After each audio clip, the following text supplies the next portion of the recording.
রাজকুমার এসেছে প্রিয়তমার ইতিহাস বদলাতে। এক কথা, রাজকুমার এসেছে প্রিয়তমার ইতিহাস বদলাতে।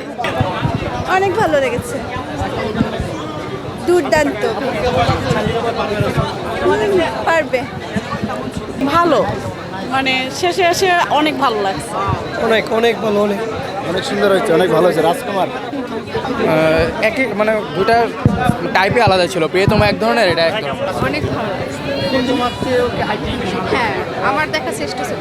ভালো, গুড উইশেস ফর সাবিক শাকিব। সেটার সিনটা খুব কান্নাজড়িত অবস্থা। নাম্বার এক। Well, I'm very speechless, and it is one of the most amazing movie that I have ever seen in my life, and I'm feeling very proud that in Bangladesh we have got to see such a wonderful movie. আসলে একমাত্র শুধু শাকিব খানের জন্য আসা হলে, তাছাড়া আসতাম না। মুভিটা শাকিব খানের জন্যই দেখতে আসছি। এইখানে মোটামুটি ভালো হয়েছে, লাস্টের সিনটা ভালো হয়েছে, মায়ের সিনটা। এটা হচ্ছে সবচেয়ে বেস্ট মুভি আর কি, তার জন্য মাইল ফলক হয়ে থাকবে আর কি। আপনার প্রিয়তমা মুভিটা ছিল না 5 মিনিটের জন্য হচ্ছে আপনার টুইস্ট ছিল, এখানে টোটালটাই হচ্ছে টুইস্ট আর কি। মুভিতেই যারা অভিনয় করছে সবারই অভিনয় খুবই মানে প্রশংসার দাবিদার, সবাই খুবই ভালো অভিনয় করছে।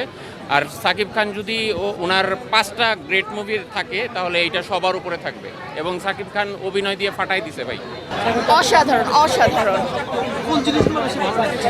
ব্যতিক্রমী একদমই কাহিনী, একদম যে গার্লফ্রেন্ড বয়ফ্রেন্ডের একটা প্রেমের কাহিনী না, এখানে দেশের সম্পর্কে বলা হয়েছে। তারপর আপনার মা ছেলের যে একটা অসাধারণ সম্পর্ক, মানে খুবই অসাধারণ। আমার কথা কিন্তু অনেকে না দেখে তার অভিনয় না দেখে মন্তব্য করে। স্কিল বলিউডের কোনো নায়কের সাথে আপনি তুলনা করতে পারবেন, দুর্দান্ত অভিনয়। না ভালো, সব থেকে কান্না হাসি সবকিছু।